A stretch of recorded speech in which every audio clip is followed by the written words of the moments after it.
It's always been my favorite company, just one of the greatest brands in the guitar making business. This is the nucleus of every single thing that I am as a musician.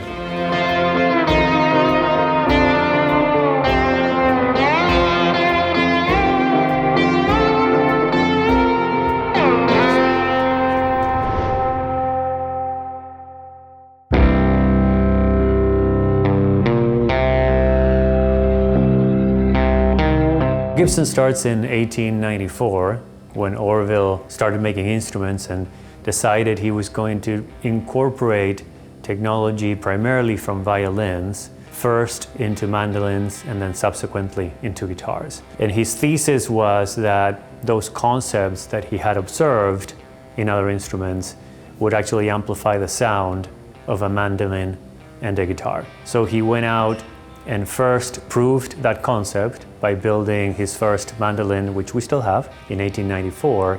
Subsequently, he does the same with the guitar. And after proving the concept, then he elaborates and he goes a little further with the craftsmanship and making the instruments beautiful, which is something that's part of the Gibson DNA that we still work on today. We look back at how that all started, how Orville got inspired at the time and brought those concepts in. Everything had to be in service to sound. That was his first thing he worked on, was sound. And then he made them beautiful. And that's really what we still do today. Like when you plug in a Gibson guitar into an amplifier and you crank it up and you strike an E chord, let it sustain for a second, and then you'll understand what's going on here, why you should pick up this instrument and play it.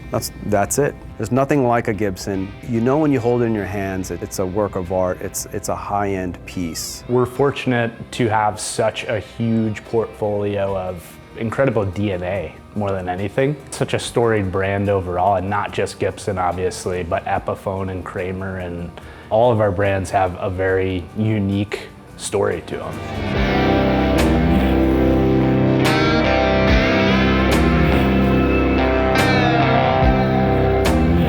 We've been in music for 130 years. That means we've been in music since the beginning of recorded music. Genres of music were created by artists playing Gibsons. So if you think about blues with Robert Johnson, or Sister Rosetta with rock and roll, or Mabel Carter with her L5, Tony Iommi defining the heavy metal genre with his Gibson SG, big rock by Jimmy Page with his Les Paul, Bob Marley defining reggae with his Les Paul Special. We can keep talking about all of these different genres and then the subgenres of music, and we played a pivotal role, so we have a massive responsibility and almost an obligation to keep that going. If you look back through all of the innovation that Gibson has been responsible throughout the history of guitars, almost all of it has been driven by artists. Artists coming to us with issues, with problems, with things that they want to be made better, and then us solving those problems through innovation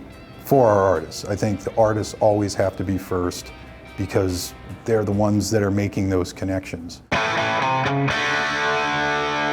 My relationship with Gibson started when I first picked up a guitar. I am from Waukesha, Wisconsin, so birthplace of Les Paul. I knew what the shape was before I knew what it did. Gibson for me has always been music. Every time I think about music, it's playing guitar. And more so when I started to actually play the guitar, it was all about Gibson. I think what sets Gibson apart from other guitar brands is their relationship with the artist, how it's so personal. I feel like I have like 5 people that I can go and text right now from Gibson. I could ask them for anything and they'd be like, yeah, sure. And I just feel like that maybe kind of hard to find with another brand. It feels like community because it is. We have cultivated it and created it and we maintain it. You know, if somebody is a huge fan of Gibson and they're coming here to be a part of all of it, they're a part of it. They are a part of the family.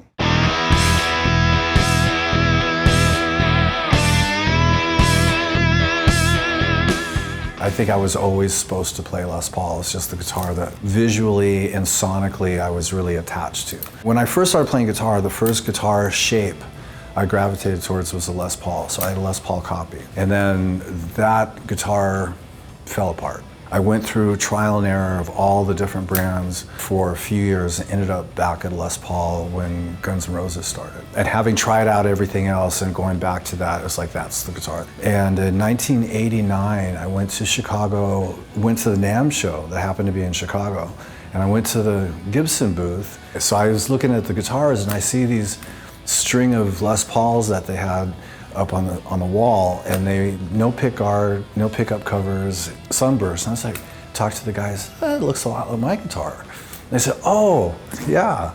Well, how about we make one for you? And that was the beginning of the signature models, and that's when I became part of the Gibson family. And so I've been doing it with them ever since. Our artists are so passionate about what we're doing with them that they want to come to our houses. They want to come to the garage. They want to meet the people in the factories because it's important to them. They're as passionate about the people making the guitars as the people making the guitars are about the artists. All the rockers had Gibsons, and when I started playing guitar at like 9 years old, getting into Tesla and hair metal bands and rock bands, it was like, Gibson is the shit, man. And I could never afford one. So when I started to get into music and could afford a Gibson, they actually gave me my first one. When I got a Gibson, man, dude, I sat there, man, I played that thing and I like had tears coming out my face. I dreamed of holding a Gibson and hearing it, and to be able to like have so many now and to be able to like have different ones with different tones and a 69 here, but then I've got a 55 here. It's such a crucial part of my life and it's such a crucial part of our sound. We play Gibsons, that's it. Bailey Zimmerman plays Gibsons. When I think about the music I love, the music I play and create, it starts with a Gibson in my hands. It's part of who I am and it's my identity as a player, and honestly it's my identity as a human. If I'm talking or I'm trying to get an idea out, especially musically, it's like the first thing I gravitate towards is a Les Paul. I tried them all. I tried all guitars, but I kept coming back to a Gibson Les Paul.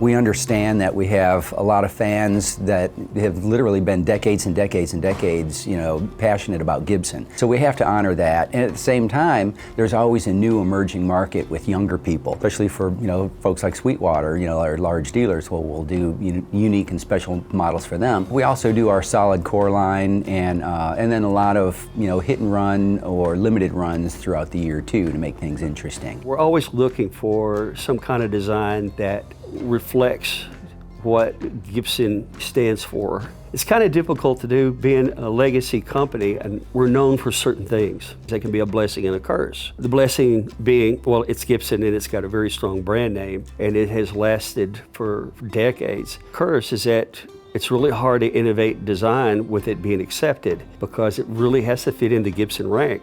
I think with the legacy that Epiphone has had for over 150 years, and Kramer since the 70s, we want to have one foot in tradition, but also have a foot in innovation and where music and popular culture is. We want to be there. We want to be able to kind of morph it. There is no shortage of ideas. It's always, is that idea appropriate at this time, and who is that idea best for? When we have this concept and this idea of this would be cool, I wake up every morning thinking, man, this would be a really cool guitar. And then we put a plan together. We have our concept artists come together and I'll give them an idea of what we're looking for, and we'll concept everything and we'll test it with prototyping. And then we'll look at building the guitars out. How many guitars do we need to build? Right? Will this be a limited run? Will this be something that we're going to have, that we're going to offer for many years? We look into the Gibson family, right? And as part of our Gibson family are our artists on one side, our fans on the other side, and all of our global partners. We look at that as a family and really collaborate on that side as well. This can only be achieved if we work together, artists on one side, our partners on the other side, and Gibson in harmony.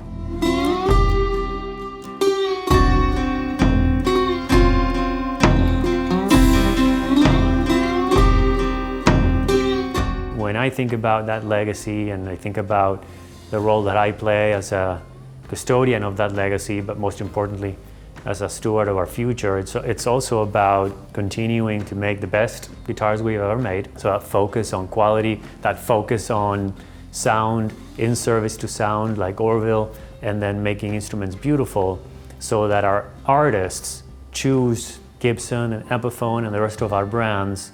They want to use our brands, and we create this incredible relationship with them to promote them, to continue to expand their reach and their audience, and that creates a very symbiotic relationship with the artists where we are together, we are much greater than the parts. A lot of people just don't know, like Epiphone is older than Gibson. We had the 150th anniversary of Epiphone last year. Gibson's having its 130th anniversary this year. It was Gibson's biggest competition all throughout the 30s, 40s, 50s, especially in the big archtop jazz guitar market. Les Paul brokers that deal between Epiphone and Gibson, and then we start making Gibsons in 1958. They're American-made guitars. They're made by the same people on the same line using the same wood and parts as the Gibson. I'm so excited about the future for Epiphone and Kramer. Of course, Gibson as well, but we have so many new models in our different ranges. You know, we've established the Inspired by Gibson range and the Epiphone Original range. You're gonna see brand new Inspired by Gibson custom shop guitars, as well as new Epiphone master built guitars, which will represent kind of our upper tier, along of course with our Made in America and Made in the USA models as well. So those things will continually push forward, and we're gonna maintain that Epiphone being a brand that everyone can kind of wrap their arms around in terms of price and accessibility. So we still have great Epiphone originals and great Epiphone Inspired by Gibson guitars that are in that nice sweet price point where people can really appreciate them and take them out and play and gig and still be very professional quality, but yet also have a lot of great prestige. So we have a lot of really great things that we're going to be doing in terms of refreshing. So you're going to see new artist models, some legacy artists for both Kramer and Epiphone, and you're going to see just an expansion of the Inspired by Gibson range and a refresh of the Inspired by Gibson range. So just something for everybody over the next few years. It's going to be amazing. There's all of these incredible Epiphone moments throughout history, and I think really trying to make that the best it can be so that when somebody wants to get started, they have this incredible option that is not dissimilar to the Gibson. It's close. It's the same specs and feel and look of what they've been dreaming about, but if that's a little too not accessible to them at this point, they have this incredible place to get started. Right now, I feel like Epiphone is making some of the greatest guitars that they have. You know, really proud of what Epiphone's making right now. Mesa Boogie is all about tone. 100% focused on the sound that comes out of an amplifier to benefit the creative process. If you look a little bit further than that, it's also always existed to be somewhat obtainable. When you say boutique, you think cork sniffing way up here, right? When you think Mesa Boogie, you think boutique, but then you look at it where it actually sits in the marketplace, and we're really, I jokingly call it mastique. It's a scalable boutique amplifier company. If you break down the way that they approach boutique, it's actually very liberal. Turn it around, you're going to see silent playability on the back, you're going to see I/O that you don't see on a boutique amp, you're going to see IR, cab simulation on the back. That's not the way a boutique amplifier company typically behaves. So there's a great opportunity there when you have the willingness to play in the sandbox a little differently as a boutique amp company, and this great product development team over at KRK, plus this great product development team over at Mesa Boogie. Of course, you know, anyone with the brain's gonna look at that and say, wow, I could probably bring those together. In their space, they're both very tech-forward brands.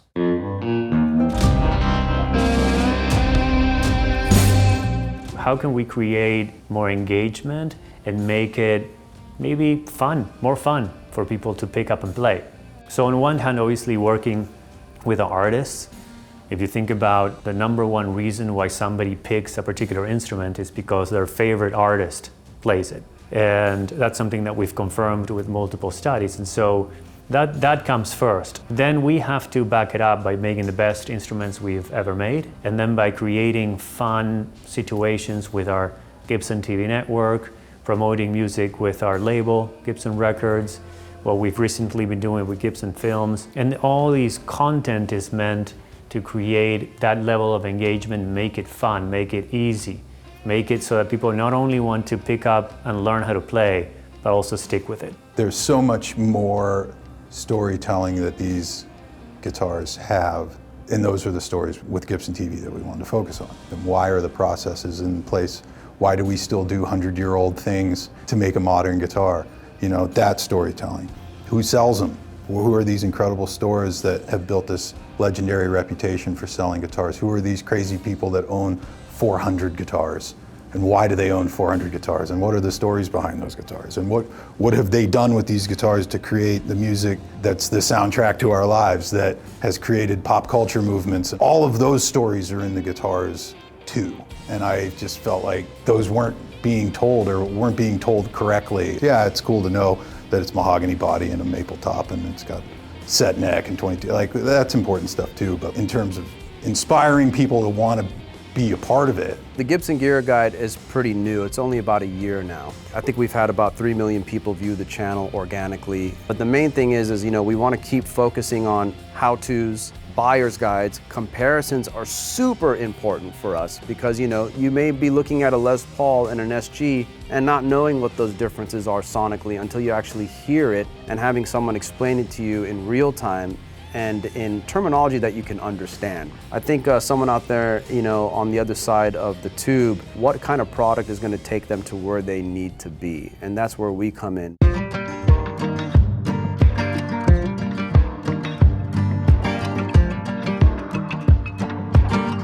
The experience of shopping in Sweetwater, I'm a client, so I can tell you by experience that connection that I have with my Sweetwater representative and having that ability to have that constant engagement, that level of service that I get from Sweetwater, I think makes it a huge competitive advantage. And so that makes our relationship one that's obviously a very natural one. I've been with Gibson for 10 years, and 9 of those have been spent working on the Sweetwater account. So our relationship with Sweetwater has really grown over those last 9 years, and it's evolved into what is truly a partnership between both of our companies, because we share a lot of the same values, and you've probably already heard about Gibson's mission. We're here to inspire and change lives through music, and having spent a lot of time at Sweetwater, I think that's a shared vision that you all have with our shared fans as well. So we work really hand in glove with Sweetwater. It's not just about transacting and selling guitars. It's really getting together and delighting our fans and serving them the best way we possibly can. Sweetwater, Gibson, I feel like that is just part of the fabric of my everyday. Working with Sweetwater almost as long as I've been working with Gibson, it goes to show me that it is all about that relationship. It is like a family vibe. Going to Sweetwater is one of the best highlights of my year. When they say, Jared, you're going to Sweetwater, both Gibson and Sweetwater, it just feels like a family aspect where, for me as an artist, it's comfortable. I know that I'm working with people that are as passionate as I am. And I think that's the biggest thing, because after traveling all around the world and playing gigs everywhere and just constantly playing music and performing, to find places of salvation, and having those relationships, it's kind of like just going home.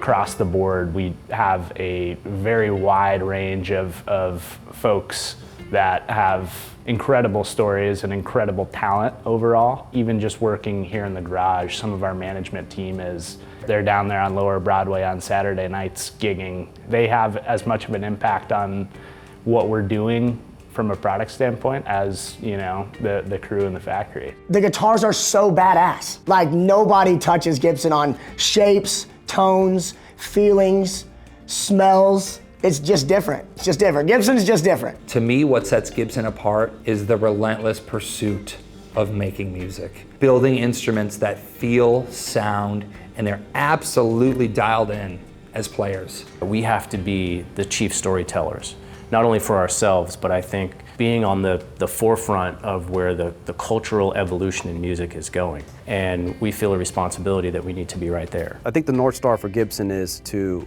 make sure that we show you where we came from, its iconic past and roots, and how to take that, harness that power and energy, and push it into the future for the next generation to absorb it, to admire it, and to understand it, and to love it the same way that all of us do. Being in music for 130 years and defining genres of music, working with artists using Gibsons and Epiphones to define genres of music, that inspires us to be able to change people's lives through music. If we can create the right set of circumstances to actually change people's lives through music, that's a great start.